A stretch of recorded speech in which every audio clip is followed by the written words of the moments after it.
요한계시록은 총 22장으로 기록이 되어 있습니다. 지금까지 요한계시록 29번에 걸쳐서 강해를 진행을 했습니다. 특별히 지난 몇 주 동안에는 요한계시록 11장, 그 다음에 12장, 여기는 이제 요한계시록의 이제 중반부가 되는데, 이 부분에 대해서 제가 이제 설명을 드리면서 이 땅에 사람이 살아가는 그 기간 중에 가장 혹독한 하나님의 심판과 또 마귀가 가져다주는 이런 고통이 임하는 그러한 때를 제가 이제 설명을 드렸어요. 도대체 왜 그런 일이 생기는가? 특별히 예수님을 배출한 그 유대인들, 구약 성경의 핵심이 되는 그 이스라엘, 그 이스라엘과 관련해서 7년 환란기에 도대체 왜 이런 일이 생기고 어떤 일이 생기는가, 이런 것들을 이제 설명하기 위해서 역사와 성경의 이런 자료들을 다 이렇게 동원해서 마귀가 지난 6천년 동안 이 땅에서 행한 일들을, 특별히 아브라함의 시 이스라엘 백성에게 행한 그런 일들을 여러분에게 이제 말씀을 드렸습니다. 최종 시점까지 이스라엘이 회개하지 않고 이들의 불순종, 이 불순종을 해결하시기 위해서 아버지 하나님께서 야곱의 고난의 때라고 하는 예수님 표현에 따르면 창세 이후로 그 민족이 성립된 이후로 한 번도 경험해 보지 못한 이런 엄청난 고난의 때가 이스라엘 백성에게 임하고 그들이 결국 회개하고 그래서 그 땅으로 예수님이 오셔서 천년 왕국을 이루신다고 하는 성경의 전체적인 구조를 여러분에게 말씀드렸어요. 시간이 되시면 오늘은 집에 가셔서 예레미야 30장, 예레미야 31장을 읽어보시면 맨 마지막 때 이스라엘이 어떤 일이 닥칠지 여러분이 잘 아실 수가 있습니다. 오늘은 이제 계시록 13장을 강의하는데 제목을 적그리스도 짐승의 등장과 666표, 이렇게 이제 제목을 잡고 여기 나와 있는 18절 말씀을 다 강해를 하려고 합니다. 이미 7 봉인 심판에 대해서 계시록 6장에 이제 설명을 하면서 그 7 봉인 심판 가운데 첫 번째 봉인이 열릴 때 흰말을 탄 자가 나와서 세상에 두루 다니며 정복하고 정복하는 그런 일을 한다. 그 자가 적그리스도다. 이렇게 이제 계시록 6장 2절 가지고 이제 설명을 했습니다. 근데 구체적으로 이 적그리스도가 어떤 일을 하고 어떻게 사람들을 핍박하는지 아직까지 구체적으로 나오지 않았거든요. 그래서 오늘은 이 적그리스도가 드디어 모습을 드러내서 구체적으로 맨 마지막 때 7년 환란기 후반부에 가서 온 세상 사람들 어떤 식으로 핍박하고 탄압을 하고 사람들을 괴롭게 하는가, 성경에 기록된 말씀을 여러분에게 전달하도록 하겠습니다. 지금까지 29번 계시록 강의했어요. 올해 안까지 이제 제가 이걸 끝내려고 합니다. 충분히 자세히 설명을 했기 때문에 이제부터는 신속하게 오늘 같으면 계시록 13장을 전체를 그냥 다 여러분에게 이제 말씀을 드릴 거예요. 제가 조금 좀 우려가 있습니다.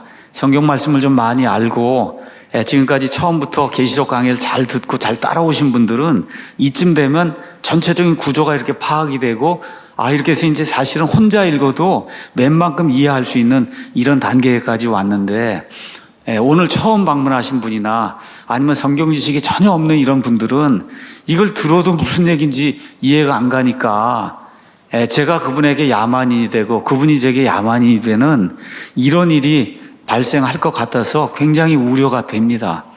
이 계시록 강해는 딱딱한 고기예요. 질긴 고기. 근데 전만 먹을 수가 없기 때문에, 그래서 제가 여러분에게 지금 이 딱딱한 고기, 질긴 고기에 이런 음식을 지금 이렇게 먹이고 있는 거거든요. 목사기 때문에 어쩔 수 없이 젖도 줘야 되고 이유식도 줘야 되고 질긴 고기도 줘야 되고 이렇게 이제 되는데, 여러분이 질긴 고기지만 정신을 좀 집중해서 이렇게 들으시면 그러면 조금이라도 얻어가는 것이 있지 않겠는가, 이런 생각을 하면서 오늘 말씀을 좀 드리도록 하겠습니다. 계시록 이제 13장 1절에 가서 보니까 이제 또 다른 장면이 나오는 거예요. 내가 바다의 모래 위에 서서 보니 바다에서 7 머리와 10 뿔을 가진 한 짐승이 일어나는데 그의 뿔들 위에는 10개의 왕관이 있고 그의 머리들 위에는 신성모독하는 그런 이름이 있다. 어떤 짐승이 지금 일어나는데 어떤 바다에서 여기 이제 오늘 다니엘서 7장을 갖고 말씀을 드리겠지만 여기 계시록이나 다니엘서 이런 데 가서 보시면 특히 다니엘서에는 이 바다가 대해, 지중해라고 이렇게 확실하게 표현이 돼 있어요. 앞뒤 문맥상 지중해 같다고 하는 생각을 대다수 성경을 공부한 사람들이 이제 이해를 그렇게 이제 하고 있습니다. 여기 짐승은 7머리와 10뿔을 가진 그런 짐승이다 이렇게 돼 있는데, 이 짐승이 우리가 얘기하는 그런 사자, 호랑이 이런 짐승, 그런 짐승이 아니고 이건 왕이라고 표현이 돼 있어요. 적그리스도라고 표현이 돼 있어요. 13장 18절 가서 보면 여기에 지혜가 있으니 지각이 있는 자는 그 짐승의 수를 세어봐라. 그것은 어떤 사람의 수다? 그 짐승은 사람이라는 거예요. 사람. 짐승은 왕국도 아니고 구체적으로는 사람인데, 물론 그 짐승이 왕이 돼서 이걸 다스리기 때문에 그가 다스리는 왕국이 나오는 건 사실이에요. 그러니까 왕과 왕국 두 개가 될 수 있는데, 먼저는 1차적으로 사람이라는 거, 어떤 사람, 저와 여러분 같은 사람이라는 거, 그 짐승이 여기 지금 성경에 나오고 있다는 걸 기억을 하시면 좋을 것 같습니다. 자, 이런 거 잘못되면은, 이해를 잘못하면 계시록 1장 거기 13장 18절 가서 보면 개역성경 같으면 짐승의 수를 세어봐라. 그것은 어떤 사람의 수가 아니라 개역성경은 사람의 수라고 돼 있어요. 하나님의 수, 사람의 수 이렇게 얘기하는 그런 게 아니라 어떤 사람의 수예요. 어떤 사람. 그래서 이런 것들이 정확하게 이해가 되면서 여기 있는 건 적그리스도라고 한 어떤 인물, 그 다음에 그가 다스리는 왕국에 대한 게 13장에서 19장까지 나오는 거다. 이렇게 이해를 하시고 성경을 읽으시면 그러면 이제 이해하는 데 도움이 될 겁니다. 자, 계시록을 가서 제가 비스트라고 하는 그런 그 단어를 쭉 찾아봤어요. 단수로만 찾아보니까 단수로는 총 44번이 나옵니다. 44번. 이미 우리가 짐승을 성경을 통해서 계시록 4장에서 6장 이런 데 가서 보시면 저 하늘에 있는 하나님의 왕좌 앞에 네 짐승이 있다. 그런 그 네 짐승은 하나님을 섬기는 그와 같은 창조물이에요. 4장 6절 이런 데 가서 보면 그렇게 나와 있어요. 이런 걸 빼고 나면 적그리스도를 나타내는 이 짐승, 영어로는 더 비스트, 더 다음에 정관사 더 다음에 비스트가 있고, 그 다음에 여러분 13장 11절 가서 보면 또 내가 보니 다른 짐승이 땅에서, 땅 속에서 이제 올라온다. 여기도 또 다른 짐승이 나오는 거예요. 그래서 하나님의 왕좌 앞에 있는 하나님을 섬기는 이런 창조물 그 짐승을 빼고 나쁜 의미로 사용되는 적그리스도나 아니면 적그리스도의 뒤를 이어 나오는 다른 짐승이나, 이거는 요한계시록 11장 7절부터 20장 20절까지 총 32번이 나옵니다. 32번. 그런데 이 32번 나오는 이 짐승이 다 적그리스도가 아니에요. 두 종류가 있어요. 진짜 적그리스도가 있고 13장 11절 이후에 나오는 다른 짐승은 적그리스도가 아니라 적그리스도를 돕는 또 다른 존재. 저와 여러분 성경 보시면 금방 알 수가 있습니다. 어쨌든 오늘 적그리스도 이야기를 하니까 13장 1절에 바다에서 일어나는 그 짐승은 13장 18절 가서 보니까 어떤 사람이다. 다시 말해 적그리스도다. 이렇게 이제 이해를 하면 맞을 겁니다. 자, 계시록은 단순히 책만 가지고 해석할 수가 없어요. 이미 제가 여러분에게 말씀드린 대로 계시록을 이해하기 위해서는 유대인들과 관련 있는 여러 가지 책들과 습관들과 전통들과 이런 것들을 알아야 된다. 그래서 이미 구약 성경에 이렇게 알려져 있는 상징들이나 이런 것들을 통해서 하나님이 계시된 그런 일들을 가지고 그런 지식을 가지고 함께 이해할 수 있도록 계시록을 이제 주셨어요. 그래서 특별히 이 요한계시록은 다니엘서와 그 다음에 스가랴서와 함께 같이 이해를 해야 된다. 여러분에게 말씀을 드렸습니다. 특별히 오늘 공부하려고 하는 적그리스도는 여기에서만 다 이해가 안 돼. 이것만으로 이해가 안 돼요. 하나님이 이미 예수님 오시기 500~600년 전에 다니엘을 통해서, 특별히 오늘 적그리스도는 다니엘서 7장을 통해서 이미 다 하나님이 드러내서 보여주셨어요. 그래서 다니엘서 7장을 이해하고 그리고 여기 오면은 이게 그 이야기를 하는구나 하는 거를 누구나 금방 이해할 수가 있기 때문에 오늘은 다니엘서 7장을 제가 잠깐 여러분에게 먼저 설명을 하고 그리고 요한계시록 13장을 1절부터 18절까지 쭉 읽어나가면서 여러분에게 설명하도록 그렇게 하겠습니다. 다니엘서는 이제 아시는 것처럼 12장으로 이제 구성이 되어 있는데, 다니엘서 2장, 그 다음에 다니엘서 7장, 다니엘서 8장에는 세상의 왕국들이 어떻게 변천이 되는가, 세상의 왕국이 쭉 변천이 되다 맨 마지막에 적그리스도의 왕국이 오고, 그 적그리스도의 왕국을 쳐부수고, 그리고 그리스도의 천년왕국이 오는 그런 내용이 2장, 7장, 그 다음에 8장에 자세하게 그렇게 기록이 되어 있어요. 먼저 2장을 가서 보시면은, 여러분이 이제 다니엘서, 제가 강해를 여러 차례 했습니다. 다니엘서 전체를 다 했어요.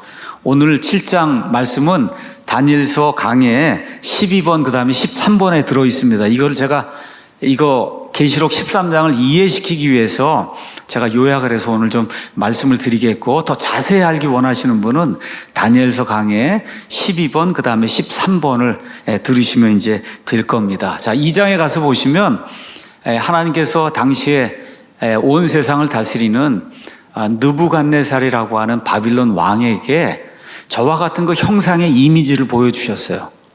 그래서 이 느부갓네살 왕이 저 형상을 봤는데 저게 무슨 뜻인지 알 수가 없어서 고민하는 가운데 다니엘을 통해서 하나님께서 저 형상이 무엇을 의미하는가를 설명해 주신 그런 내용이 이 안에 이제 들어 있습니다. 세상 왕국이 어떻게 변천해 가느냐. 그래서 그림을 가서 보시면 저 머리에 맨 위에 금으로 된 이런 왕국이 있고, 그 다음엔 은, 그 다음에는 놋, 동으로 된 게 있고, 그 다음에 이제 쇠로 된 게 있고, 그 다음에 맨 밑으로 가면은 이 쇠하고 그 다음에 진흙하고 섞이지 않는데 아주 강력한 그런 왕국이 이제 생기게 되고, 맨 마지막에 이 세상의 모든 왕국들을 물리치기 위해서 사람의 손으로 이렇게 돌을 떠낸 게 아니라 산에서 떨어져 나온 돌이 이 모든 왕국들을 강타해서 그런 온 세상을 채우며 하나님의 왕국이 되는 그런 내용이 이 안에 이제 기록이 돼 있어요. 그래서 그 내용을 다니엘이 이제 설명을 한 겁니다. 저 위에 있는, 맨 위에 있는 금은 느부갓네살의 바빌론 왕국이고, 그 다음은 메데 페르시아 왕국이고, 그 다음에 동은 그리스 왕국이고, 그 다음에 이제 쇠는 로마 제국이다. 이게 쭉 설명하고 붕 뛰어넘어서, 그래서 맨 마지막 때 적그리스도가 다스리는 그런 왕국 쇠와 그 다음에 진흙으로 있는 이게 나오는데 자세하게 설명이 되어 있지 않아요. 그리고 천년왕국이 오는 게 이렇게 이제 설명이 되어 있습니다. 다음 그림을 가서 보시면 이번에는 다니엘서 7장이 이제 나와 있어요. 세상의 왕국이 변천하는 거를 짐승들을 통해서 하나님이 보여주시는 거예요. 맨 처음에 사자가 나오고, 그 다음에 곰이 나오고, 표범이 나오고, 그 다음에 이름이 주어지지 않아 아주 무섭고 두려운 그와 같은 짐승이 나오는데, 그 짐승에 10뿔이 있는데 10뿔 가운데 하나의 뿔이 이렇게 자라나갖고, 그래서 온 세상을 다스리는, 그러고 난 다음에 맨 마지막에 이 7장도 가서 보시면 이 모든 것들을 제거하면서 그리스도의 왕국이 이 땅에 세워지는 이런 내용이 이 안에 이제 기록이 돼 있어요. 이 두 개를 비교해 보시면, 넘기시면 다음 그림이 있습니다.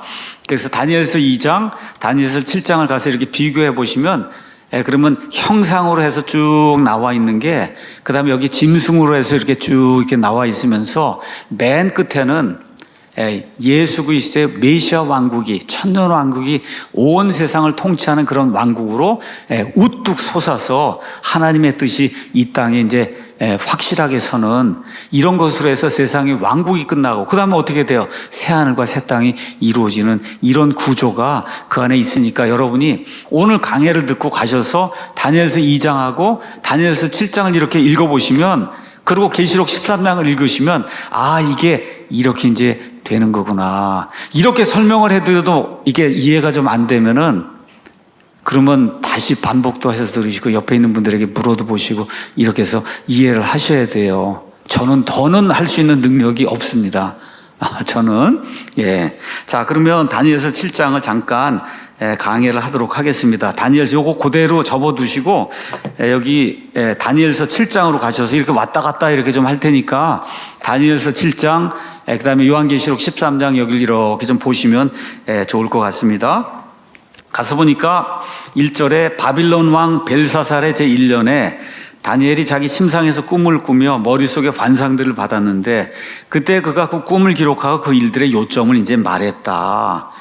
벨사살은 누구냐 하면 느부갓네살의 손자예요. 느부갓네살의 손자. 이 바빌론의 마지막 왕이다. 그렇게 이제 생각하시면 됩니다. 2절, 3절 읽어보니까 다니엘이 말하여 이르되 내가 밤에 환상 속에서 보았는데 보라 하늘의 네 바람이 대해는 가서 보시면 영어에 더 그레이시 이렇게 돼 있어요. 정관사가 붙어서 이 더 그레이시는 지중해를 이야기하는 거예요. 여기 팔레스타인 유대 땅이 있고 이쪽에 서쪽으로 커다란 바다 지중해가 있어요. 조그만 바다는 갈릴리 바다, 사해 바다 이런 건 조그만 바다예요. 그리고 이쪽에 있는 건 커다란 바다, 큰 바다, 대해가 이제 있어요. 네 바람이 대해에서 막 다투더니 그 바다에서 서로 다른 큰 짐승 네 마리가 올라왔다. 이렇게 성경이 이제 기록하고 있습니다. 그걸 구체적으로 보니까 사자, 곰, 표범, 그 다음에 두렵고 무서운 그런 짐승인데 여기 이 짐승도 다니엘서가 스스로 해석을 해줘요. 가서 보시면 17절 가서 보시면 이 네 큰 짐승은 땅에서 일어날 네 왕이다. 그런데 여기 이제 짐승이 왕도 되고 그 왕이 다스리는 왕국도 되는데 1차적으로는 왕이라는 거예요. 이해하시겠죠? 성경이 그냥 성경을 해석해 주니까 더 이상 저와 여러분이 혼란에 빠질 필요가 없습니다. 자, 그래서 먼저 첫 번째 짐승이 4절에 나와 있어요. 첫째 짐승은 사자와 같다. 다니엘서 2장의 그 형상을 보면 정금, 바빌론, 자, 바빌론을 뜻한다. 제가 이제 빨리 나가야 되기 때문에 여러분이 필요하시면 다니엘서 강해를 들으시고 이제 쭉 오늘은 계시록 13장을 설명을 해야 되니까 그걸 위해서 필요한 아주 간단한 그런 정보들만 여러분에게 이제 말씀을 드리는 거예요. 5절 가서 보니까 두 번째 짐승이 나오는데 두 번째 짐승은 곰으로 표현이 되어 있고 다니엘서 2장의 그 형상에는 은으로 표현된 메데 페르시아다. 이렇게 저와 여러분이 이해하시면 되고 세 번째 짐승은 6절에 표범으로 이제 표현이 되어 있는데 이것은 알렉산더의 그리스 제국 이렇게 해서 이 형상으로 따지면 세 번째 여기 있는 노스로 된 이와 같은 왕국으로 이제 보시면 되고 7절에 가서 보시면 거기에 이제 중요하니까 읽겠습니다. 7절 이 일 뒤에 내가 밤에 환상들 속에서 보았는데 보라 넷째 짐승은 두렵고 무서우며 심히 강하고 또 큰 쇠이빨을 가지고 있어서 삼키고 부수어 산산조각 내며 그 나머지를 자기 발로 짓밟았다. 아주 엄청나게 강력한 그런 왕국이에요. 그 짐승은 그것 전에 있던 모든 짐승들과 다르고 또 10뿔을 가졌다. 오늘 나타난 그 짐승도 지금 10뿔을 가지고 있잖아요. 자, 그런데 이 10뿔 8절 가서 보니까 그 뿔들을 깊이 이제 뭘 뜻하는가 하고 깊이 살펴봤더니 보라 다른 작은 뿔이 그것들 가운데서 이렇게 나더니 처음에 뿔들 10개 가운데 3개를 뿌리째, 그렇죠? 뿌리째 잘라버리는 거야. 끄집어내서. 또 보라 이 뿔에는 사람의 눈 같은 눈들이 있고 또 큰 일들을 말하는 입이 있더라. 이렇게 이제 표현이 되어 있는 이런 네 번째 짐승이 이제 나오게 됩니다. 그래서 이거는 아까 그 형상의 네 번째 쇠로 된 거, 철로 된 거 로마제고, 그 다음에 형상의 그 10발가락 가서 보면 그러면 이 나머지는 진흙이 돼서 서로 섞이지 않으면서 세상 맨 끝에 나타날 로마 제국의 모든 시스템을 이어받으며 그래서 하나님을 대적하는 이와 같은 그러한 적그리스도의 왕국에 대한 이런 표현이 이 안에 기록이 되어 있어요. 그래서 이거 8절 여기 나와 있는 건 적그리스도의 그런 왕국을 지금 이야기하는데 가서 보니까 19절에서 20절은 여러분이 다니엘서 가서 보시면 다니엘이 하나님에게서 영감을 받아서 이게 무엇을 의미하는가를 스스로 해석을 하는 거예요. 그러니까 저와 여러분이 다른 사람 말 들을 필요 전혀 없이 그냥 15절 이후부터 가서 보시면 하나님이 이게 무엇을 이야기한다고 스스로 해석해 주신 그런 내용이 있으니까 그걸 보시면 되고 특별히 19절에서 20절이 네 번째 왕국에서 맨 마지막에 일어나게 될 작은 뿔, 이 뿔에 대한 그런 내용입니다. 한번 가서 위에 뿔 그림을 한번 보도록 하겠습니다. 여기 가서 보시면 제가 세봤어요. 10개입니다. 이게 뿔이 진짜 10개예요. 근데 뿔 가운데 이 3개가 뿌리째 잘리고 그 다음에 어떤 하나 작은 뿔이 일어나서 모든 것을 통치하는 이러한 왕이 있고 왕국이 있다는 거. 이렇게 이제 돼 있는 게 이게 진짜 이렇게 생긴 건 아닙니다, 여러분. 여러분의 이해를 아이들도 그렇고 이해를 돕기 위해서 10개 뿔이 있고 3개가 잘리고 그 가운데 하나 작은 뿔이 나타나서 세상을 다스리는 적그리스도의 때가 된다 하는 걸 여러분에게 상징으로 보여주기 위해서 여러분 구글에 가서 이거 다 치면은 구글 이미지로 여러 사람들이 다 만들어 놨어요. 그래서 그것 중에 가장 그럴듯하고 제가 보기에 모든 게 정확히 10개면 10개야지 뿔이 9개인 거 안 되잖아요. 그러니까 10개 다 세보고 그렇죠? 이렇게 해서 맞는 그림을 제가 여기다가 가져다 이제 올려놓은 겁니다. 자, 그러면 이제 9절에서 14절. 그럼 이 모든 게 적그리스도의 왕국까지 쭉 이루어진 다음에 맨 마지막은 뭐가 돼야 되겠어요? 그리스도의 왕국이 와야 되잖아요. 그렇죠? 그래서 여러분이 다니엘서 7장 9절에서 14절 가서 보시면은 9절에 내가 보니 마침내 그 왕좌들이 무너져 내리고 세상의 모든 왕국들이 다 무너져 내리고 옛적부터 계신 분, 그분은 하나님, 여호와 하나님, 아버지 하나님께서 앉아 계시는데 그분의 옷은 눈같이 희고 그분의 머리털은 순결한 양털 같으며 그분의 왕좌는 맹렬한 불꽃 같고 그분의 바퀴들은 타오르는 불 같더라. 이렇게 이제 표현이 되고 있어요. 자, 그 다음에 이제 가서 보면 거기에 적그리스도의 그런 그 왕국이라고 하는 거 14절을 또 가서 보시면은 먼저 적그리스도 왕국은 9절에 나와 있으니까 이거 보시고 그거 끝난 다음에 11절에 그때 내가 그 뿔이 말을 내는데 엄청난 말을 한 거예요. 그래서 엄청난 말들의 소리로 인해 바라보되 그 짐승이 결국은 죽임을 당하고 그의 몸이 파멸되어 타오른 불꽃에 넘겨질 때까지 바라본 거예요. 이렇게 돼서 세상의 모든 왕국들이 다 사라지게 된 거예요. 그렇죠?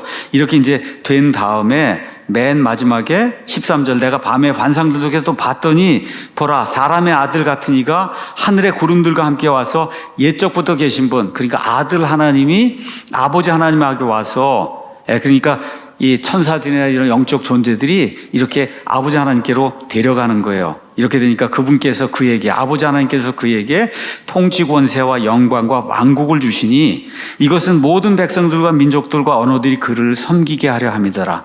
그래서 아들이 통치자가 돼서 온 세상을 통치하는 그런 왕국이 맨 마지막에 적그리스도와 그의 왕국을 제거하고 이 땅에 서는 그런 내용이 여기 9절에서 이제 14절에 기록이 되어 있습니다. 자, 그러면 오늘 우리가 적그리스도와 그의 왕국에 대해서 이제 공부하니까 그 내용은 구체적으로 어디에 나와 있냐? 19절에서 27절에 이제 나와 있습니다. 다니엘에게 하나님이 주신 해석이에요. 뭐 사람들의 말 들을 필요 없이 하나님이 직접 그에게 주신 그 해석을 저와 여러분이 들어보시면 넷째 짐승의 10뿔 가운데 하나 작은 뿔이 올라오는 그런 모든 것들이 여기 그대로 자세하게 이제 설명이 되어 있습니다. 자, 작은 뿔에 대해서는 7장 8절 아까 제가 말씀드린 대로 작은 뿔이 있고 11절에 그 뿔 얘기가 이제 나오고 그 뿔이 잘리는 그런 이야기가 이제 나오고 24절에서 26절에도 또 이 왕국에서 나온 10뿔은 앞으로 일어날 10왕이고 10왕이 다스릴 그런 왕국이다. 근데 그들 뒤에 다른 왕이 하나가 일어나는데 그는 먼저 있던 자들과 다르고 또 세 왕을 정복한다. 그래서 세 뿌리째 뽑힌다고 하는 게 세 왕을 정복하고 왕국들을 정복하는 그런 내용이다. 그렇게 되면서 25절 이 적그리스도가 하는 그런 일들 이런 것들이 그 안에 이제 자세하게 이제 표현이 돼 있어요. 자, 적그리스도가 어떤 일을 하냐? 7장 8절 가서 보니까 사람의 눈 같은 눈들을 가지고 있는, 눈이 하나가 아니에요. 많은 그런 눈들을 가지고 있어요. 다시 말해 지식과 지혜와 계략이 아주 뛰어난 그와 같은 그 인물이다 하는 걸 그렇게 이제 표현을 했고 7장 11절 가서 보니까 그 뿔이 엄청난 말들을 내는 거예요. 근데 엄청난 말들이 뭘 하는 거냐? 하나님을 모독하는 말.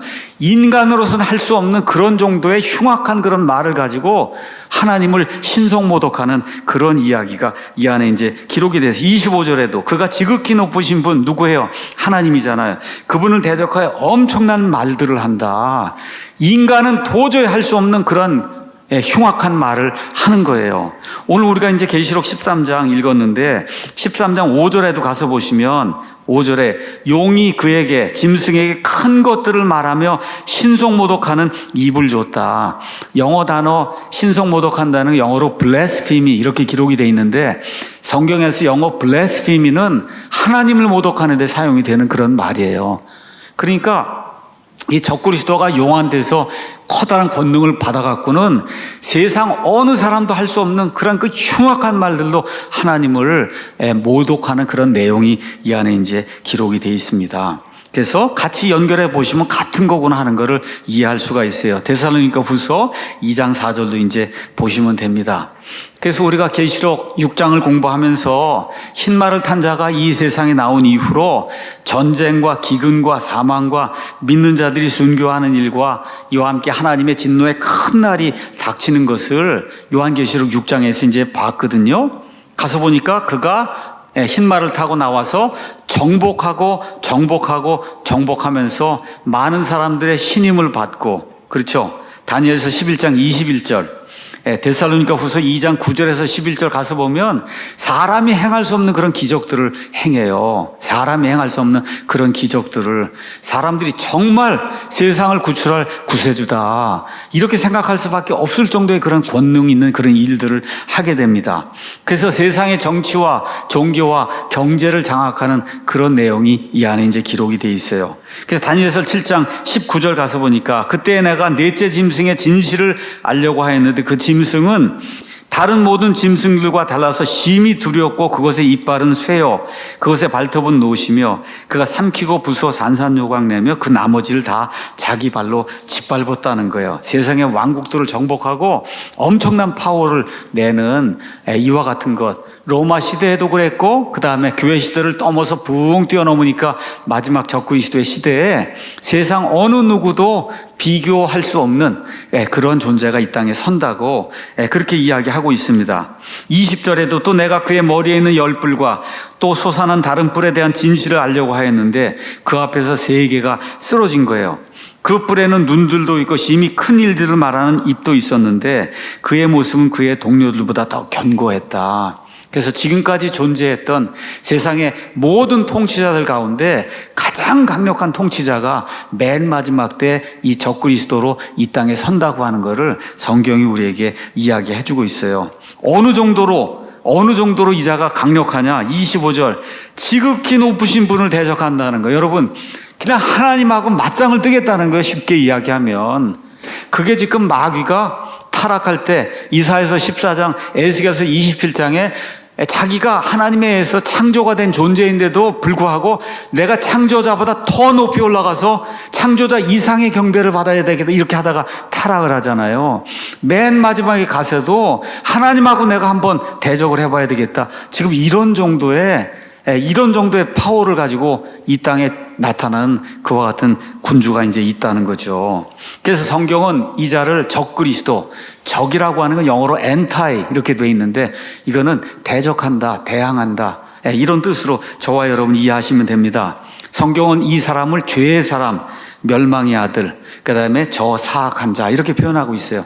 데살로니가 후서 2장 3절에서 8절을 가서 보시면, 그래서 요한계시록 13장 1절에서 10절에는 이자에 대한 게 이제 나오는 거예요. 다니엘서 7장하고 같이. 그래서 이 그림을 여러분이 에스라 성경 지도, 그 선도 아니면 스타디 바이블 저 뒤에 가서 보시면 적그리스도가 성경에 어떻게 표현이 되어 있는가, 크게 5가지 정도의 그런 이름으로 이제 나와 있는데 여러분이 자세한 것은 다 무료로 PDF 파일도 드리고 다 있으니까 가서 보시면 성경 구절과 함께 성경에 이자가 어떻게 표현이 되어 있는가를 여러분이 이제 보실 수가 있습니다. 자, 그럼 그의 통치 기간이 어떻게 나와 있냐? 7장 25절 다니엘서 가서 보니까 그가 지극히 높으신 분을 대적하여 엄청난 만들을 하며 지극히 높으신 분의 성도들을 지치게 하고 때와 법들을 바꾸려고 생각할 것이며 이 성도들은 한 때와 두 때와 반 때까지 그의 손에 주어진다. 그러니까 적그리스도가 맨 마지막에 하나님의 성도들을 극도로 탄압하는 때는 한 때와 두 때와 반 때다. 뭐예요? 3년 반이잖아. 계시록 12장 14절에 있는 것처럼 3년 반, 계시록 11장 3절에 있는 것처럼 1260일, 성경에서 한 달 해본 30일을 이야기하니까 계시록 11장 2절에 있는 것처럼 42달.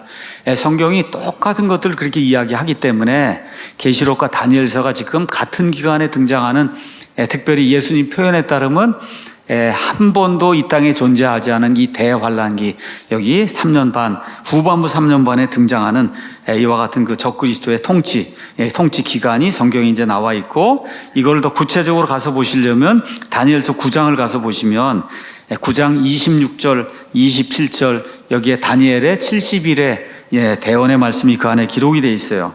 62일의 뒤에 너희 백성 24절에 주께서 내 백성 내 거룩한 도시에게 70일에 490년을 지정해 놨다. 근데 예수님 초림하실 때까지 69일에 그게 뭐야? 483년이 완성이 되고 그 다음에 붕 뛰어넘어서 그렇죠?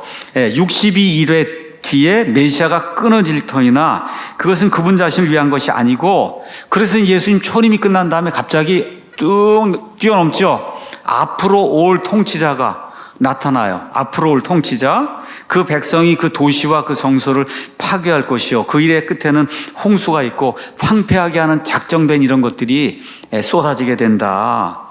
27절 그가 많은 사람과 한 일해가 7년 동안 그렇죠 언약을 확정할 것이며 근데 한 일에 한중간 3년 반이 지날 때 희생물과 봉헌물을 그치게 하고 내가 하나님이라 그러고 예루살렘 성전에 들어가서 나에게 경배하라고 하는 그러한 요청을 이제 하게 되니까 그리고선 가증한 것들로 뒤덮는 그런 일들을 하니까 예수님께서 누구든지 깨달을 수 있는 자는 깨달아 알아라.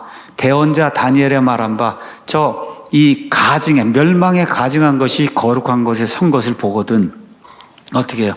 깨닫는 자는 깨닫고 도망하라고 하는 그런 말씀이 여기에서 이제 나오는 거예요. 그래서 여기도 7년에 딱 반 나누면 여기 후반부 3년 반. 그렇죠? 이렇게 이제 돼 있어서 저와 여러분이 다 이해할 수 있도록 성경이 다 이미 주어져 있다는 것을 꼭 기억을 하시면 이제 좋을 것 같습니다. 자, 성도들에 대한 전쟁을 벌인다. 다니엘서 7장 18절 가서 보니까 그러나 지극히 높으신 분의 성도들이 그 왕국을 취하고 영원 무궁토록 그 왕국을 소유하는데 거기 가서 보면 이 성도들이 그 왕국을 취하기 전에 엄청난 고통을 이제 당하거든요. 21절에 내가 보니 바로 그 뿔이 성도들과 전쟁하여 그들을 이겨요. 엄청나게 핍박을 이제 하게 됩니다. 그 다음에 22절에도 또 성도들이 나오고 25절, 27절 성도들, 영어로 얘기하면 세인트가 나옵니다. 고린도에 있는 성도들에게 편지하노니 할 때도 세인트예요. 이걸 잘못 이해하시고 구약시대 성도, 신약시대 성도가 이게 같은 거구나 이렇게 생각하시면 안 돼요. 성도라고 하는 거는 거룩한 자라는 뜻이에요. 하나님께로 거룩히 구별된 자예요. 여기 지금 다니엘서는 누구를 위해서 기록이 된 책이에요? 유대인들을 위해서 기록이 된 책이에요. 유대인들 가운데 구원받은 자들을 성도로 부르는 거예요. 여기서는 그러니까 고린도 교회에 있는 성도들에게 그건 신약교회 성도들 이야기하는 거고 여기 지금 나와 있는 건 환난기 속에 들어간 특별히 유대인 성도들 이야기하는 거예요. 유대인 성도들 앞뒤 문맥상 그렇게 돼 있어요. 이 성도들이 메시아 왕국을 차지하고 메시아와 함께 영원 무궁토록 통치하는 내용이 다니엘서의 핵심 주제이기 때문에 여기 와서 교회를 찾고 저와 여러분 같이 신약교회에 속한 성도들 찾으면 안 되는 거예요. 여기 있는 거는 유대인들 가운데 이 환난기에 들어가서 하나님만 의지하고 구원받은 이런 사람들을 이야기하는 거다. 성도들이 엄청나게 큰 고난을 당한다. 그런 내용이 그 안에 기록이 되어 있는데 그 내용이 계시록에는 12장 계시록 13절에서 17절 가니까 용이 하늘에서 내쫓겨갖고 그래서 그 모든 분노를 누구에게 풀어요? 여자한테 풀잖아요. 여자가 광야로 도망가니까 홍수까지 일어나서 그냥 완전히 다 이 여자들을 진멸하려고 하는 그런 일을 하잖아요. 그런 일들 얘기하는 거예요. 그런 일들. 그 가운데서 하나님께서 이 환난기 성도들 구출해내시는 그런 내용이 계시록 12장에 이제 기록이 되어 있습니다. 그래서 1차적으로 환난기 성도인데 좀 더 구체적으로 이야기하면 이스라엘 백성 그 가운데 구원받은 사람들을 이야기하고 있는 거다. 그렇게 이해하시면 됩니다. 근데 결국 하나님의 도움을 받아서 성도들이 악한 무리들을 이기잖아요. 18절 가서 보니까 그러나 지극히 높으신 분의 성도들이 결국은 그 왕국을 취해요. 그럼 무슨 왕국이에요? 메시아 왕국이고 또 우리가 얘기하면 천년 왕국이고 우리 신약 성경에 이런 용어로 얘기하면 그리스도의 왕국이고 그렇죠? 이런 왕국을 거기 싸워서 이긴 그런 성도들이 차지하는 그런 일들이 이제 생긴다는 거예요. 그래서 어떻게 해요? 영원히 곧 영원 무궁토록 그 왕국을 소유하는 그런 일이 이제 발생하니까 어떻게 돼요? 이 천년왕국 끝나고 세상 이제 완전히 이제 새하늘과 새 땅까지 이제 이루게 되잖아요. 이렇게 되면서 그 왕국을 차지하는 그런 일이 발생한다고 성경이 우리에게 이야기하고 있습니다. 자, 그래서 다니엘서 7장에 가서 보면 19절에서 특별히 27절은 적그리스도와 그의 왕국에 대해서 이야기하는데, 적그리스도와 그의 왕국에 대해서 요한계시록은 13장부터 19장이 다 그 이야기를 하고 있는 거예요. 13장부터 19장의 내용이 맨 마지막에 이 땅에 이루어질 적그리스도의 왕국, 그 왕국에 대한 이야기가 저 구체적으로는 13장에서부터 19장에 쭉 펼쳐지면서 여러 가지 모습으로 적그리스도의 왕국이 표현이 되고 있는 거다. 그걸 저와 여러분이 기억하시는데, 이 적그리스도의 왕국이 아까 가서 보니까 다니엘서 2장의 형상을 가서 보니까 맨 마지막에 사람의 손으로 이렇게 만든 돌이 아니에요. 가서 보시면 산에서 떨어져 나온 그 돌이 이 모든 왕국들 다 치워버리고 그리고 온 세상을 채우는 그런 일이 생겨요. 그러니까 적그리스도의 왕국은 우리 사람의 힘으로 이길 수 있는 왕국이 아니에요. 그리스도께서 이 땅에 재림하시면서 그러면서 일시에 순식간에 제거하시는 그런 왕국이다. 이렇게 이해하시면 될 것 같습니다. 자, 거기 가서 보니까 7절에서 8절에 또 10개의 뿔이 나오잖아요. 오늘 계시록 13장 읽었는데 계시록 13장 이 짐승 10개의 뿔이 있잖아요. 계시록 17장 3절에도 10개의 뿔, 7절, 12절, 16절 가서 보면 다 그 짐승은 뿔이 10개예요. 뭐 옛날에 여러 사람들이 10개 그 왕국, 그 뿔은 유럽 연합일 거다 이렇게 이야기하는 사람들이 있는데, 뭐 완전히 틀린 말이다 이제 그렇게 이야기할 수는 없어요.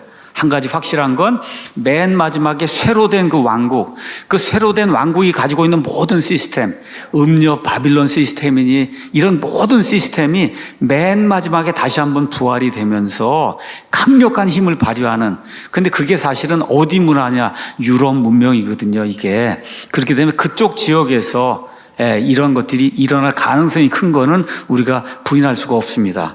어찌됐든 이 10뿔은 맨 마지막에 일어나게 될 적그리스도와 함께 같이 하다가 세 왕국은 배반하고 그래서 잘리잖아요. 그렇죠?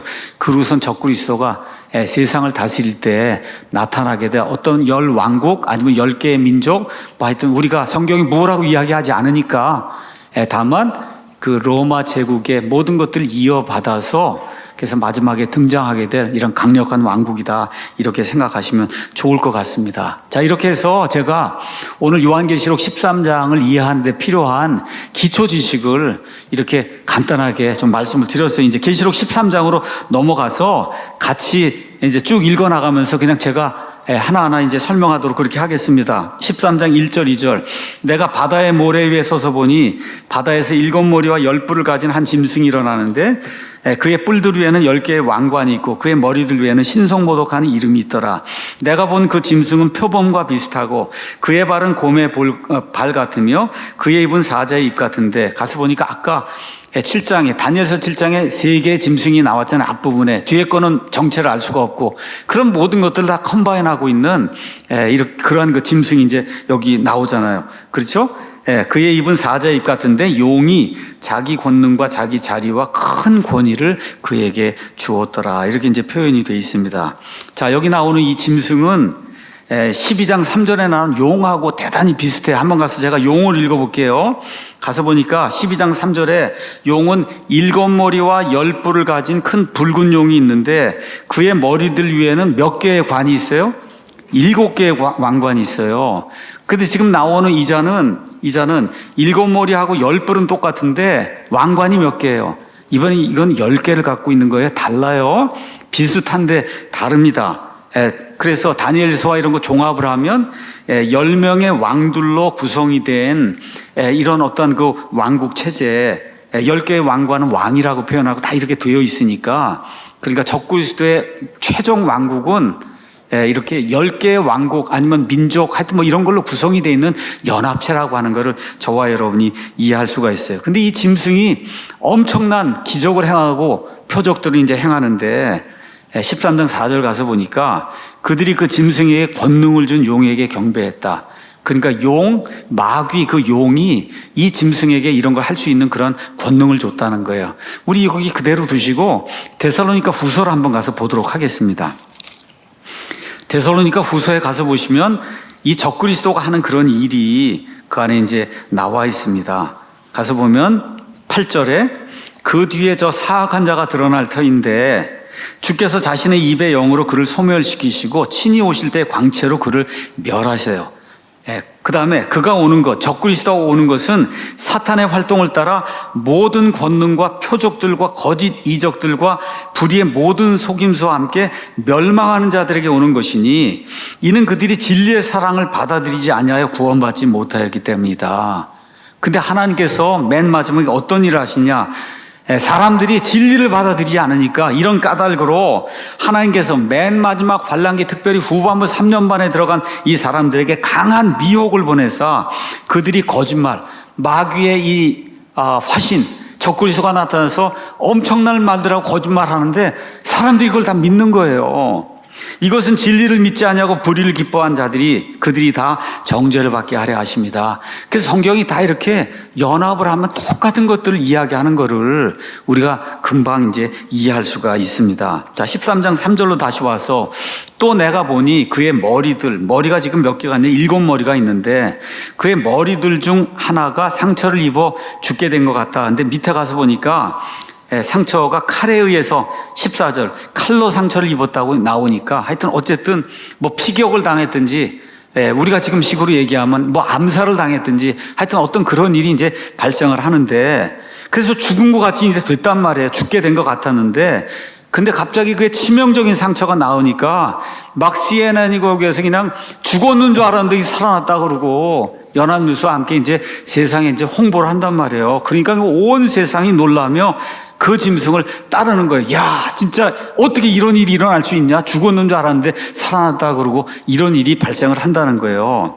그러면서 온 세상 사람들이 그 짐승의 권능을 준 용에게 경배해요. 왜냐하면 하나님이 미혹을 주니까 그런 거짓말을 믿는 거예요. 그런 거짓말을. 그 짐승의 경배함을 이르되 누가 이 짐승과 같으냐. 그렇죠. 누가 그와 전쟁할 수 있느냐. 그 앞에서 설 수 있는 자가 도대체 누가 있느냐. 그렇게 이제 이야기하면서 적그리스도를 따르게 되죠. 자, 또 그 다음에 가서 보니까 용이 그에게 큰 것들을 말하며 신속모독하는 입을 주고 그에게 2달 동안 지속할 권능을 주는 거예요. 여기 용하고 짐승은 다른 존재입니다. 그래서 이 짐승이 가지고 있는 모든 파워는 다 용에게서 나오는 거다. 그렇게 하니까 이 커다란 이 신속모독할 수 있는 입을 받으니까 6절에 그가 신속모독하며 하나님을 대적하라고 자기 입을 벌려 그분의 이름과 그분의 성막과 하늘에 거하는 하나님의 이런 천상의 존재들 또 하늘에 있는 성도들을 모독을 하는 거죠. 자, 그 다음에 7절은 그가 이제 성도들과 전쟁하여 이제 땅에 있는 자들하고 이제 전쟁해서 여기 나와 있는 것도 환란기 성도들이고 조금 더 구체적으로 이야기하면 특별히 유대인들이다. 여기 계시록 11장 12장에 나와 있는 이들과 전쟁하여 그들을 이기는 것을 허락받고 하나님이 허락하세요.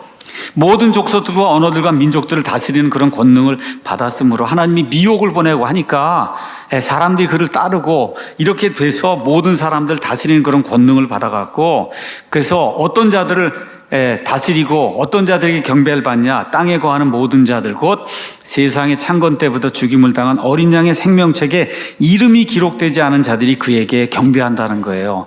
그러니까 적그리스도의 표를 받고 그의 이름을 이렇게 존중히 여기고 그를 따르는 그런 자들은 지옥불 속에 들어갈 수밖에 없는 그런 존재라고 성경이 이야기하고 있어요. 그렇죠? 그래서 이거 보면은 8절에 이거 개역 성경 아주 완전히 오역을 했거든요. 세상의 창건 때부터 죽임을 당한 어린 양.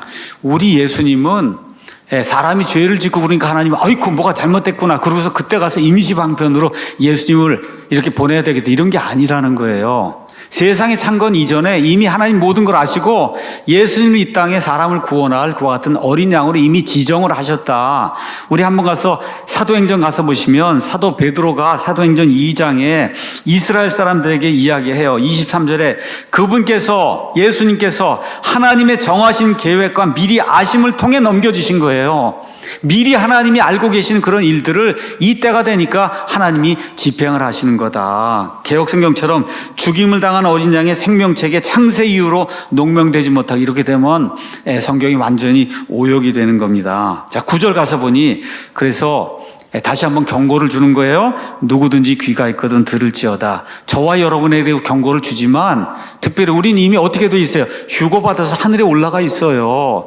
근데 이 땅에 이 요한계시록을 가지고 성경을 가지고 있는 사람들이 많이 있잖아요. 그러니까 어떻게 해요? 귀가 있거든. 그렇죠? 들어야 된다. 이게 뭘 이야기하는가?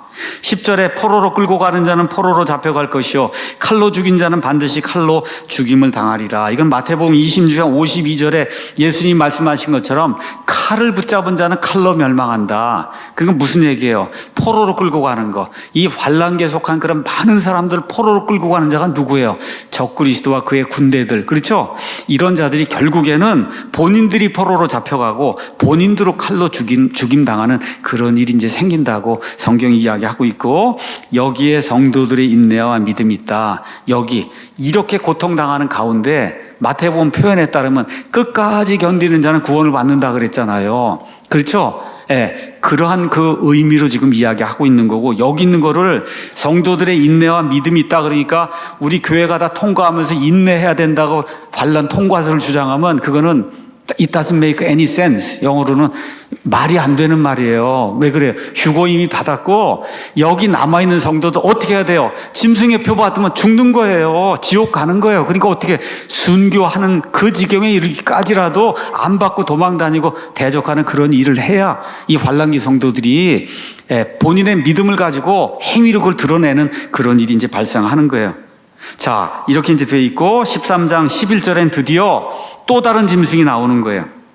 또 내가 보니 다른 짐승이 아까는 어디에서 올라왔어요? 바다에서, 바닷속에서 올라왔는데 이번에는 땅에서 올라와요. 땅에서 올라오는데 그는 어린 양같이 두 뿔이 있고 용처럼 말을 하는 이런 존재가 나옵니다. 이건 다른 짐승으로 표현되어 있어요. 계시록 16장 13절, 19장 20절, 20장 10절 가서 보시면 이렇게 나옵니다. 근데 이 자는 요 밑에 가서 읽어보면, 그럼 12절부터 쭉 가서 읽어보면 이 존재가 나오는데 이 존재는 무슨 일만 하냐? 첫 번째 나온 그 짐승 적그리스도, 그 짐승 적그리스도를 위하는 일만 해. 다른 건 아무것도 안 해요. 오직 그 짐승, 첫 번째 짐승만을 위해서 모든 일을 하는 그런 존재로 이 두 번째 짐승이 이제 나오게 됩니다. 그렇죠? 첫 번째 짐승이 뭐라고요? 적그리스도예요. 적그리스도를 위해서 모든 일을 수행하는 또 다른 존재가 나오게 돼요. 우리 성경 가서 보시면, 요한복음에 가서 보시면 예수님께서 이제 십자가에 죽으시고 승천하시기 전에 제자들에게 이제 보혜사, 우리말로는 보혜사로 되어 있는데 원어 성경, 우리 킹잼 성경에는 위로자 성령님을 보내주신다. 그렇죠? 그 내용이 요한계시록 14장 26절, 15장 26절, 16장 13절에 14절에 기록이 되어 있는데 하나만 보겠습니다. 성령님은 무슨 일을 하시냐? 16장 13절, 그러나 그분 곧 진리의 영께서 오시면 너희를 모든 진리 가운데로 인도하시리니. 자, 그럼 성령님은 어떻게 우리를 진리 가운데로 인도하시냐? 그분은 스스로 말씀하지 않아요. 자기 말을 하지 않아요. 무엇인지 자기가 듣는 것, 아버지 하나님, 아들 하나님에게서 듣는 것만을 말씀하시고 앞으로 일어날 일들 너에게 보이시고 14절에 그분께서는 자기 스스로 영광을 받지 않고 나를 영화롭게 한다는 거, 나를 영광스럽게. 그러니까 성령님이 하시는 거는 어떻게 해요? 예수님을 높이는 일만 하고 예수님을 높이는 말만 해요. 자기 스스로 성령 폭발이다 뭐다 해서 스스로 영광 받는 일은 안 하십니다, 성령님은. 근데 여기 나와 있는 요자, 요 두 번째 등장하는 요 짐승이 어떤 일을 하냐? 자기를 위한 건 안 해요. 첫 번째 짐승을 위한 그 일만 하는 거예요, 이 존재가. 그래서 성경에 가서 보시면 그 전 그림 하나 보시죠. 가서 보시면 사탄의 삼일체가 있어요. 아버지 하나님, 아들 하나님, 성령 하나님 있는 것처럼 마귀도 삼위일체적인 그런 그 존재로 자기 자신을 드러낸다. 그래서 아버지 하나님, God the Father가 있다면 이걸 대적하는 신이 있어요. 그 용이에요. 그게 마귀. 대적하는 엔타이 갓이 나와요. 저 위에 빨갛게 되어 있는 저 이 엔타이 갓이 있고, 그 다음에 그리스도를 대적하니까 적그리스도, 저기 표범처럼 돼 있는 저게 아까 바다에서 올라온 그 짐승, 그리스도를 대적하니까 그건 적그리스도. 그런데 또 하나, 우리 삼위일체 한 분이 누구예요? 성령 하나님. 그분은 누굴 위한 일만 해요? 아들 하나님만을 위한 그 일을 하는 그런 존재가 있듯이, 여기 나와 있는 자가 거짓 대언자. 이 대언을 하는데 다 누굴 위한 것만 하냐? 이 짐승을 위한 그런 것만 해서, 이 자는 쉽게 얘기하면 엔타이 홀리 스피릿. 그래서 성령님을 대적하는 그런 영이 나오게 되는 거예요. 그래서 16장 13절 계시록 가서 보시면 이렇게 돼 있어요. 또 내가 보니 개구리 같은 부정한 영 셋이 용의 입과 그렇죠? 짐승의 입과 거짓 대언자의 입에서, 이게 마귀의 삼위일체라고 하는 게 성경에 나와 있고, 맨 마지막에 불호수에도 이 세 존재가 다 들어가서 한꺼번에 멸망을 당하는 그런 일이 성경에 나와 있으니까 마귀는 모방의 천재예요. 하나님이 삼위일체, 우리 사람도 삼위일체적인 그 영혼 육으로 돼 있는 그런 존재잖아요. 마귀도 맨 마지막에, 마귀도 사람을 통해서 일을 해야 되니까 자기의 화신을 만드는 거예요. 그리고 이 화신이 뭔가 일을 할 수 있도록 뒤에서 이 화신을 도와주는 그와 같은 거짓 대언자가 나타나서 온갖 말을 가지고 사람들을 그 짐승에게 경배하는 그런 일이 이제 생기는 거죠. 그 내용이 요한에 기록이 되어 있습니다. 읽어보겠습니다. 12절에 이제 가서 보면 어떻게 되어 있냐. 그가 첫째 짐승 앞에서 첫째 짐승의 모든 권능을 행사하고 땅과 그 안에 거하는 자들이 첫째 짐승과 치명적인 상처가 나은 자에게 경배하게, 그렇게 이제 만들죠.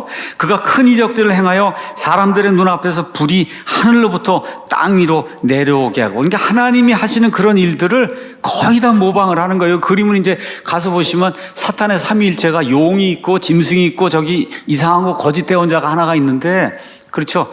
거기 가서 보면 형상도 세워놓고, 그러고는 엄청난 이런 일, 불을 하늘에서 끌어내리고 하는 그런 일. 여러분 욥기 이런 데 가서 보면 1장 16절 하늘에서 불이 내려오잖아요. 이런 일들을 마귀가 하는 내용이 그 안에 기록이 돼 있어요. 두 증인이 요한계시록 11장 가서 보면 하늘에서 불을 내리잖아요. 이런 일들을 마귀도 사람들 앞에서 한다는 거예요. 자, 그 다음에 또 어떻게 돼 있냐? 또 그 짐승의 눈앞에서, 그 적그리스도의 눈앞에서 기적들을 행할 권능을 소유하여 그 기적들로 땅에 거하는 자들을 속이고, 하나님이 강한 미혹을 보내니까 속아 넘어간단 말이에요.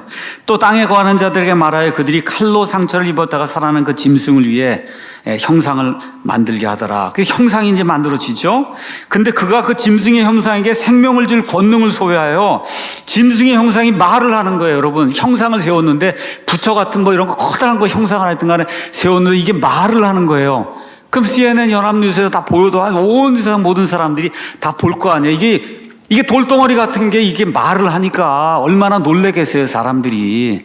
이런 기적을 행한다, 이렇게 지금 이야기하고 있습니다. 자, 그 다음에 이제 물론 하나님이 이 일을 허락하시는 그 한도 내에서 이런 일들이 이루어지게 되는 거죠.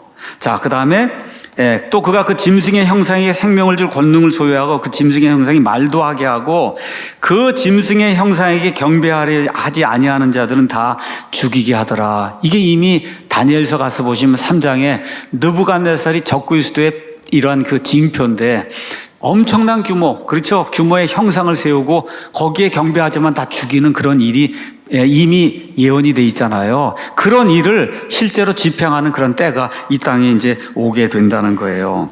자, 이렇게 되면서 유명한 짐승의 표가 16절, 그는 적그리스도가 아닙니다. 그는 누구예요? 적그리스도를 도와주는 요 또 다른 짐승, 요 자가 모든 자, 곧 작은 자나 큰 자나 부유한 자나 가난한 자나 자유로운 자나 매인 자에게 그들의 오른손 안에나 이마, 요 손 안에, 여기가 아니라 손 안에, 속에, 이마 속에 인으로 돼 있어요. 온이 아니라 인으로 돼 있어요. 인, 영어로 인이에요. 인 안에 표를 받게 하고, 그 표나 그 짐승의 이름이나 그의 이름의 수를 가진 자 외에는 아무도 사거나 팔지 못하게 하더라. 누굴 위해서 하는 거예요? 적그리스도를 위해서 이 일을 하는 거예요. 다시 말해 세상의 정치, 그 다음에 경제, 그 다음에 이제 17장 가면 음료가 나오는, 이 음료는 종교 시스템 통합이 된 거거든요. 그래서 모든 것들을 다 이렇게 통제하는 말 그대로 전체주의 독재 시스템이 이 땅에 이루어져서 물건도 사고 팔지 못하면 여러분 어떻게 해요? 죽는 수밖에 없는 거예요. 믿음 지키려면 그때는 죽는 수밖에 없는 거다. 없어요. 아니면 어디 산꼭대기로 히말라야 산으로 도망을 가든지 이렇게 이제 해야 되는데, 하여튼 감사하게도 여기 안 들어가는 거예요. 저와 여러분은 꼭 기억하셔야 돼요. 자꾸 이거 들고 와서 누가 얘기하면 우리는 거기 안 들어가는 거다. 근데 이걸 왜 기록했을까요? 거기 있는 사람들 구원하시기 위해서 이 책이 필요하지 않습니까, 여러분? 그래서 여기 기록이 되어 있는 거예요. 인류의 역사를 저와 여러분이 다 이해하고, 그리고 화평 가운데서 살라고 알면은 화평하니까 하나님 이걸 기록해 주신 거예요. 그래서 이 짐승의 표 가서 보니까 18절에 여기에 지혜가 있다. 그러니까 13장 앞부분하고 그 다음에 그 뒷부분에 가면 그 짐승의 수가 666이다 이런 거 다 가르쳐 주잖아요. 이런 거 다 아는 거, 이거에 지혜가 있는 거다. 지혜가 있는 사람은 이런 걸 아는 사람이다. 지각 있는 사람은 그 짐승의 수를 세봐라. 그것은 어떤 사람? 짐승이 사람이에요. 나중에 이 땅을 통치하게 될 전체주의 독재 시스템, 이 적그리스도 사람이다. 그의 수는 666이다. 뭐 666에 대해서 이런저런 이야기하는 분들이 많이 있는데, 어쨌든 성경은 이 정도만 이야기하기 때문에 오늘은 여기까지 이야기하고 짐승의 표에 대해서만 말씀드리고 마치겠습니다. 많은 사람들이 very cheap, 영어로 이제 이게 verification chip이에요. 이거 받으면은 짐승의 표라 다 지옥 간다 이렇게 해갖고 막 그냥 극렬하게 인터넷에 보면 그렇게 이제 주장하는 그런 분들이 있기 때문에 여러분에게 좀 진실을 좀 말씀을 드리려고 합니다. 제가 베리칩하고 네이버 가서 이제 쳤더니 네이버 백과사전에 키스티의 과학향기 칼럼 해갖고 베리칩을 이 세상에 믿지 않는 사람들이 이렇게 기록해내온 내용이 있어요. 그래서 같이 그냥 여러분에게 공개하겠습니다. 최근 미국이나 영국에서 사람의 몸속에 베리칩이라는 전자칩을 심는 일이 크게 일어나면서 논쟁이 일고 있습니다. 그동안 애완용 동물이나 가축들의 관리를 위해 전자인식표로 사용되던 이 칩을, 그러니까 개 잃어버리거나 하면 그거 찾아야 되니까 입 안에다가 이제 몸 안에 이렇게 박아놓은 그런 칩이 있었는데, 이걸 인간의 몸속에도 지금 심는 그런 일이 이제 발생하고 있습니다. 현재 베리칩에 대한 찬반 논란이 매우 큽니다. 사람들의 불안감도 여전합니다. 이거 믿지 않는 분이 거기다 이렇게 적어 놓은 거예요. 베리칩에 대한 찬반 논란이 일고 있는 이유를 정확히 알기 위해서는 베리칩의 개념부터 알아야 됩니다. 베리칩은 확인용 칩이다. 영어로 verification, 신원 확인, verification 칩이에요. 그 앞부분만 잘라서 very를 쓴 거예요. very가 아니라 영어로 very입니다. verification. 이거의 약어로 무선 주파수 발생기는 RFID 칩의 일종이다.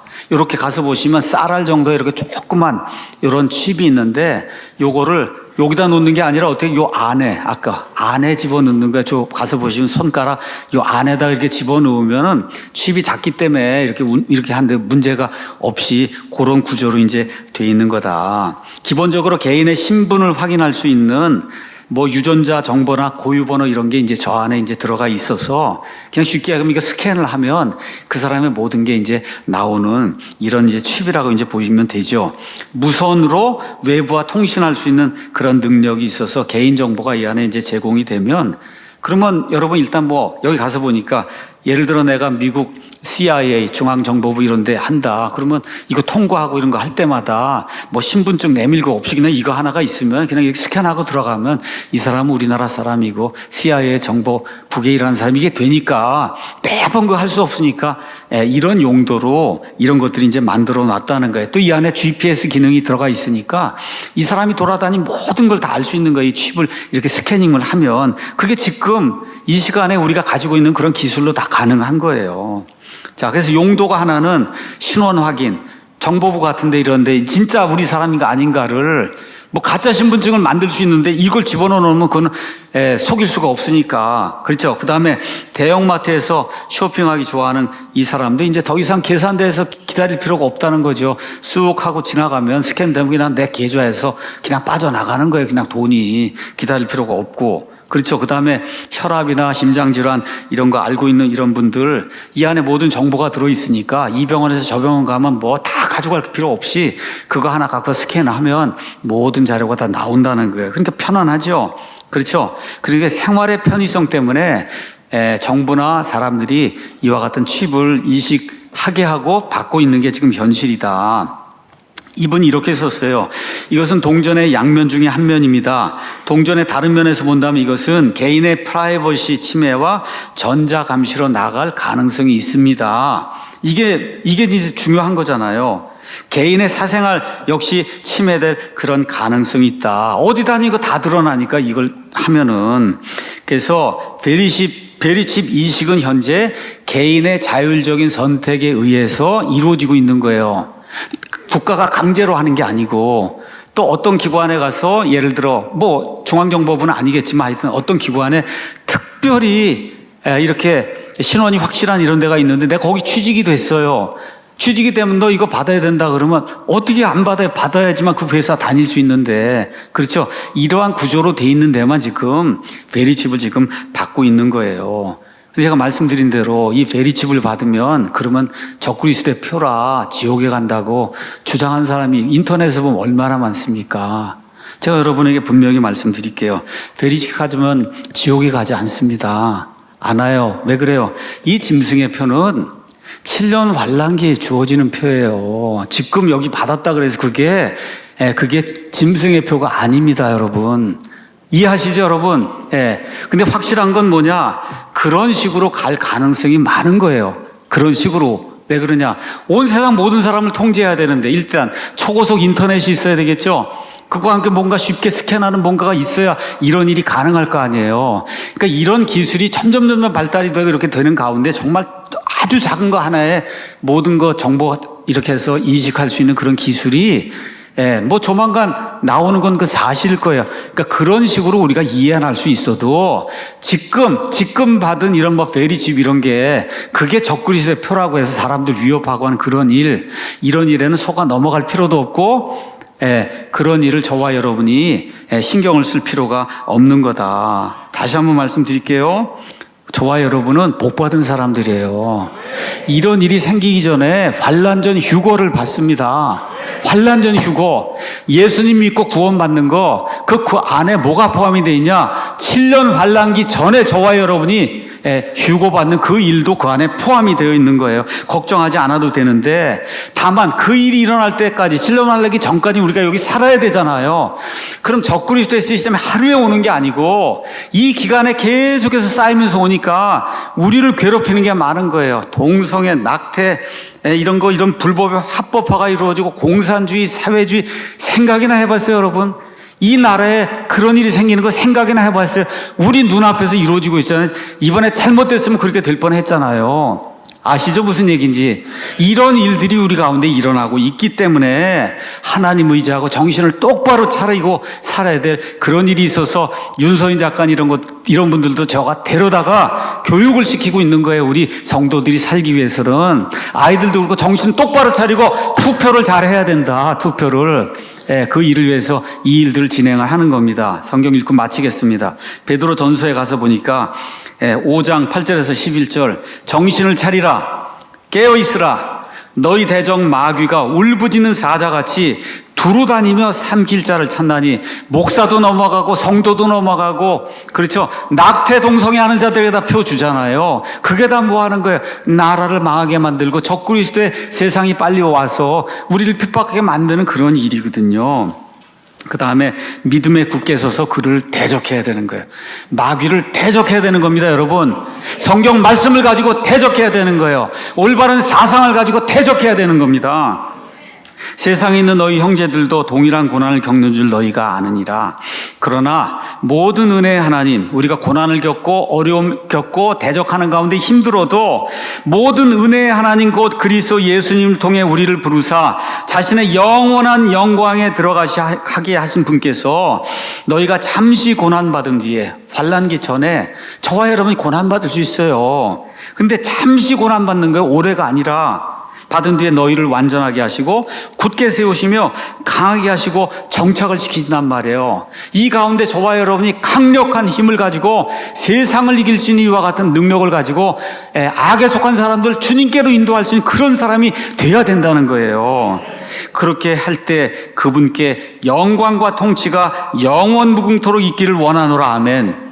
이 아름다운 축복이 우리 사랑침례교회 모든 성도들에게 임하기를 예수님의 이름으로 축원합니다. 마치겠습니다.